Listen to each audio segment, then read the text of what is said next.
Benedikt, de flesta i Sverige säger att Donald Trump är en galning. Det är till och med så att Carl Bildt, som är en före detta premiärminister, statsminister i Sverige för det så kallade högerpartiet, har sagt i tv att det finns en vilde i Vita huset numera. Hur kommenterar du det här? Ja, Carl Bildt ska vi nog tala tyst om, tror jag. Men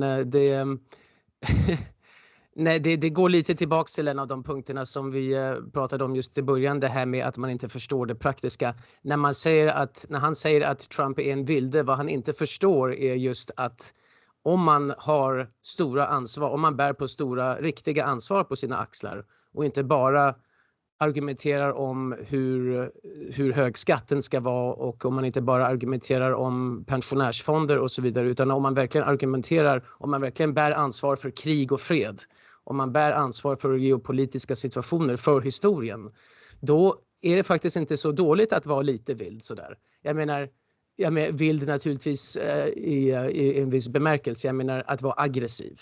Det är viktigt att vara aggressiv, att vara tuff. Om man bär på sådana ansvar. Och det är det som många europeer inte längre förstår. Europeer behöver inte längre vara tuffa. För att det de bestämmer gör ingen skillnad för världshistorien. Det har ju nu börjar ju för sig ändra på sig lite grann så där med Ryssland. Med ryska invasionen av Ukraina. Det finns vissa europeer som nu börjar förstå att vi kanske borde börja rusta. Och spendera mer pengar på försvar och så vidare. Men än så länge är det fortfarande så att man inte befinner sig i ett historiskt skede, utan man befinner sig i ett posthistoriskt skede. Och då är det väldigt lätt att säga att vi är lugna och sansade och rationella, och därför och det är det som man borde vara. Men som sagt, det är en slags lyxinställning som folk som med riktigt ansvar inte har råd med. Folk med riktigt ansvar har inte råd med den här inställningen, utan de måste vara tuffa, de måste vara lite brutala. För det är så man får resultat i världshistorien. Så när han säger, och det är just också därför att Biden var så svag, Joe Biden var så svag som det blev, som folk som Putin till exempel tänkte att vi kan invadera Ukraina för Biden kommer inte att göra någonting. Med någon som Trump som är tuffare, som är lite vildare så att säga, för att använda Carl Bildts uttryck. Med en sån person så är det faktiskt en tillgång att ha en sån person i Vita huset. För att då finns det andra aktörer i världen som överlägger lite noggrannare innan de ställer till med någonting, innan de börjar invadera länder eller starta krig på olika sätt. Så att när Carl Bildt säger att vi har en vilde i Vita huset, så skulle jag säga det är för det första en överdrift, och för det andra, om det stämmer till en viss grad, så är det faktiskt någonting positivt. Jag har själv märkt att det är många i Sverige som har en så oerhört naiv inställning så att de säger på fullt allvar: nej, men det spelar väl ingen roll vilken gud man tror på. Ja. Kommenterar du det? Det ironiska med att de säger det är att det uttrycket är självt så religiöst. Det kommer från det är ett väldigt protestantiskt synsätt. Jag menar det är naturligt, det är ett synsätt som har förvanskats med tiden, men det är fortfarande ett väldigt protestantiskt synsätt. Det är att protestantismen, och då framförallt den lutherska versionen av protestantismen som härskar i Sverige, som har härskat i Sverige, handlar just om direkt kommunikation mellan den troende och Gud.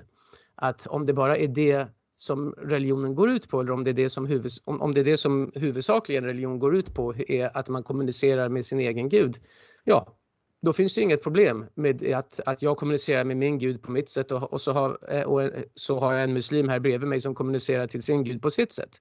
Det skulle man ju kunna kombinera. Det är inga problem med det. Just att svenskar säger det visar just hur protestantiska de är. De tror att de är upplysta och rationella. Men det är de inte. De visar hur protestantiska de är, hur fångna de är i den protestantiska världssynen. Om de förstod mer om religion, om de visste mer om vad om olika världsreligioner innebär, så skulle de förstå att de flesta religioner inte alls fungerar på det sättet.